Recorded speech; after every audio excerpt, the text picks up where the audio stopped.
Welcome, this video is to show how UFOs and creatures are hiding in plain sight.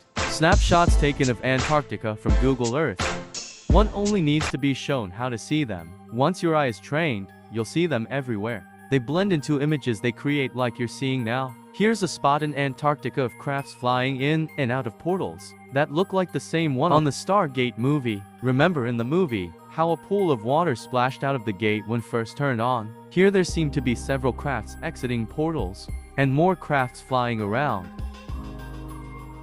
Here's a front view of a portal with a craft.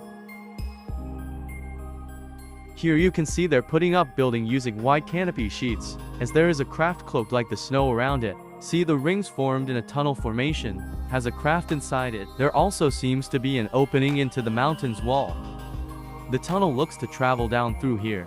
Heading back up to the center seems to be teeming with multiple parked and flying UFOs with creatures scattered throughout the area. Pausing it in different spots, you can take a better look and see how what looks like a giant standing there is really an illusion of few creatures, a craft, or part of a structure of some kind. See this blurry looking tunnel system? I'm still trying to figure out what this out. Is it part of the portal, or does it go underground? Also, notice the smoky substance pumping out all around.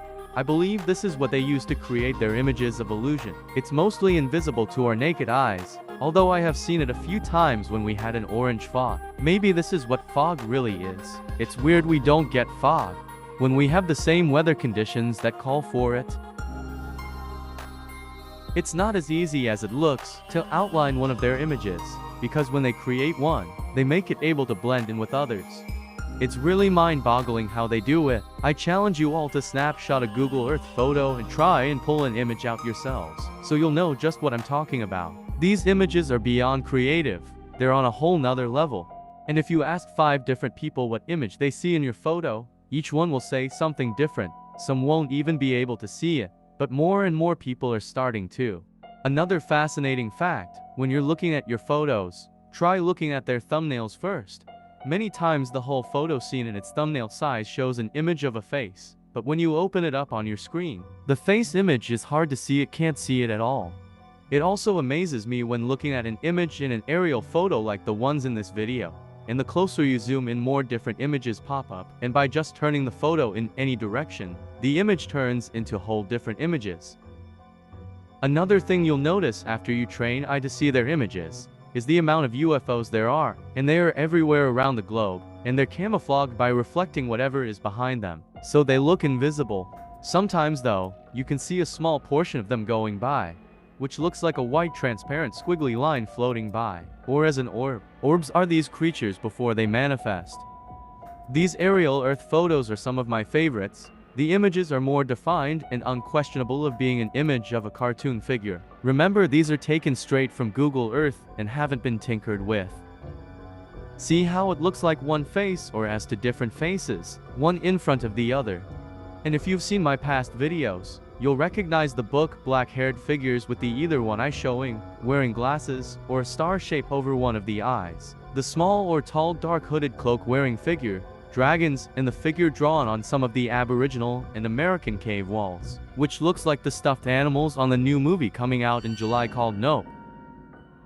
When one reads the myths from different cultures, you can see the similarities with the stories of the Bible and see how they became distorted through the years when their ancestor, the descendants of Noah, first told the real original story. After that, throughout the years, as the story gets passed down from generation to generation, they become distorted and they start to change to fit their customs and ways. Like with the Aboriginals, I can see how a certain object of a story is changed. When something is misunderstood, it's turned into something we understand at that moment in time. In Aboriginal mythology, the beings are called the Wandjina. They were rain spirits who were also involved with creation. They are said to come from the sky and paint pictures of themselves on cave walls. At one point in time, it is said, the Wandjina were angry at how people were behaving in the world, so they caused a worldwide flood. This was caused by them opening their mouths, and when they did this, rain would never cease. After the floods had killed all the humans, the Wandjina recreated everything. Obviously, the Wandjina had to keep their mouths shut so that the world wouldn't flood again. After doing this so long, their mouths disappeared, which is why in most images of them they have no mouths. The Wandjina eventually, they lost their form and became more like the spirits that are more commonly thought of today. They are said to still exist in waterholes, ponds. Do you see how the story became twisted from Noah's story?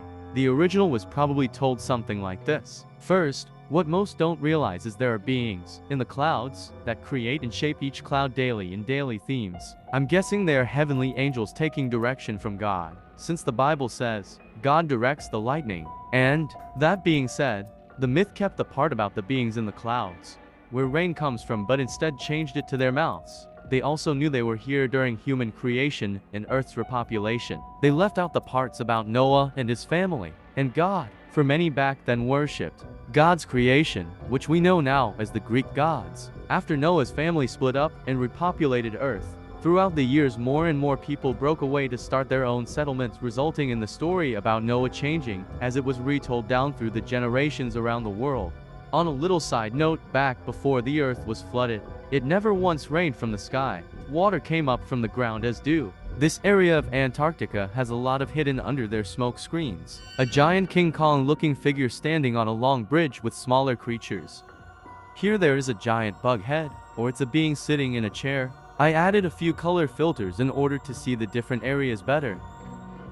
I have noticed a few shapes resembling letters. I've been researching and trying to find out which ancient language it's in, but have yet to discover which one it is. I'll try and point them out, and hopefully one of you watching can try and discover which one it is. If we can uncover the language, it might explain what these creatures are planning. I'd like to hear what your theories are about these creatures. I myself believe they've been here as long as we have. They are everything that has to do with anything supernatural, from ghost hauntings, Bigfoot sightings, to spontaneous combustion. Think about it. People suddenly blowing up for no reason, or they're blowing up because these creatures traveling faster than our radars are able to detect, accidentally popping into our physical plane where someone happens to be at that same moment. Going that fast will cause them to blow apart. If these creatures are the fallen angels, then now we know why all the major countries signed the Antarctica Treaty. Remember when they interviewed one of the first soldiers to be with the few who crossed through what he said was a barrier wall, and how the first guy didn't come back, and he said no one ever needs to go there, it's evil. But after seeing what's on Google Earth and how they use their smoke screens that either looks like an image of some kind or it looks like a purple oil spill colored screen, which I've shown in some of my past videos. If you haven't noticed yet, their crafts are shaped as other objects, which can be a dragon, airplanes, vehicle off the Mad Max movie. Anything they want. Their crafts are made to morph while in flight. I think the black goo that recently fell from the sky onto people's cars and stuff is what causes the craft's morphing ability. See the smoke pumping out. There are a few places where they use numbers. Haven't discovered the reason for this yet neither. If you have any theories on what kind of messages they would be trying to say, comment below.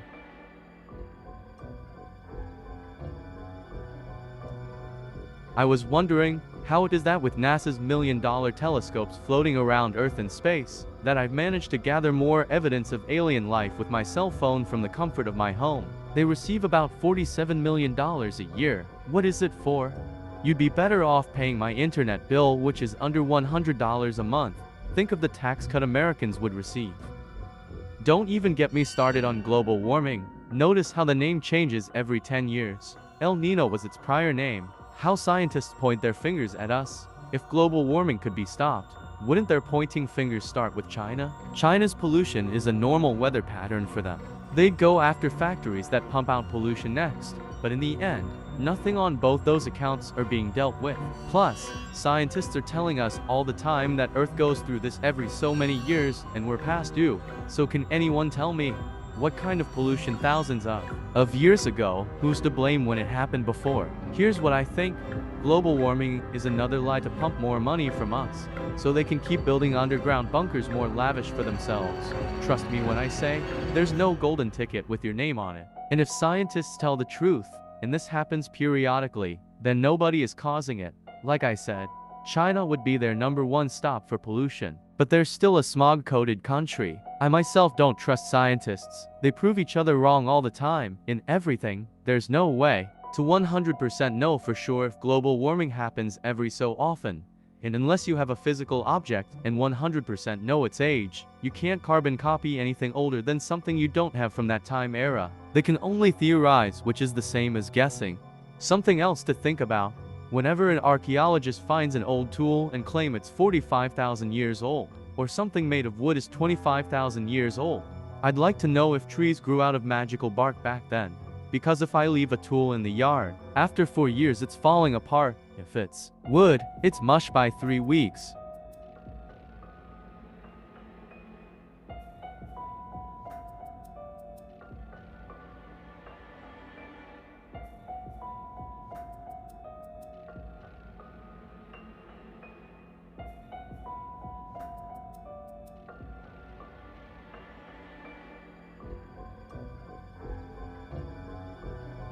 There are multiple aircrafts in this photo, disguised as their background. Some look like the rock and some like the snow.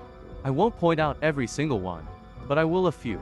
Some are obvious and easier to see than others, like the almost invisible ones, which resembles the airplane in the 1980s Wonder Woman cartoon.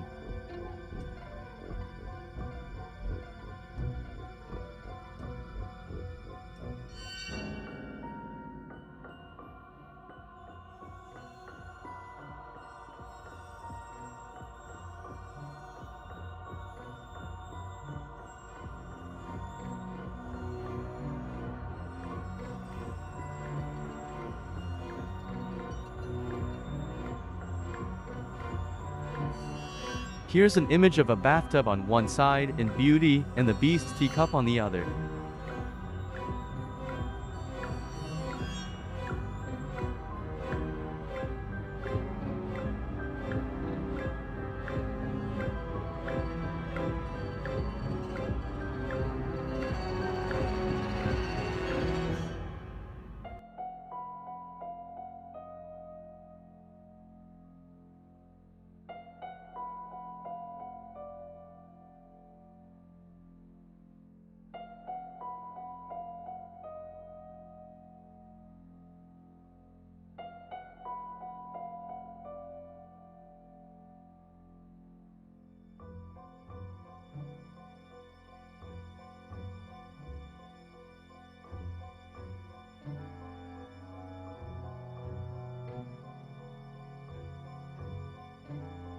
These next photos, I promise you, are from Google Earth. Though they won't look like it. Luckily the longitude or latitude numbers are on each photo. For proof, enjoy! Okay, I know I've said this before, several times. But no matter what the image is, if you ask 3 people they'll each see something different. That being said, let's play a game. In the comments write down what you see in order, then you can see what others are seeing, then go back and see if you can see what they saw. If you will follow my lead, I'll start us off. Number 1, which shadow behind young girl? Number 2, baby which riding broom? Number 3, bull-nosed shark facing downward? Number 4, secretary sitting in office chair? Number 5, woman with purse underarm? Number 6, Michael Jackson? Number 7, full moon with face? Number 8, James Brown in Saw puppet? Number 9, skull facing downward?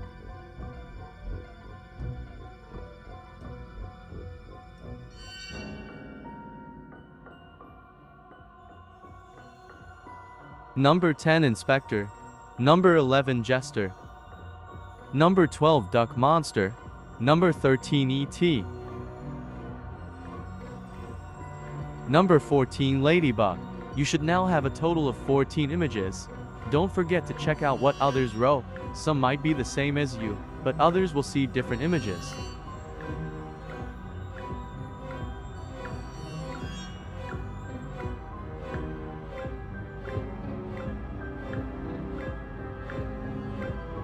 I was thinking about having some of these images made into t-shirts. Which ones do you think people would want? Or do you think anyone would even be interested? Well, I'm gonna let you enjoy the rest in silence. Thank you for watching and watch till the end. They only get better.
Here's a few that's not in Antarctica.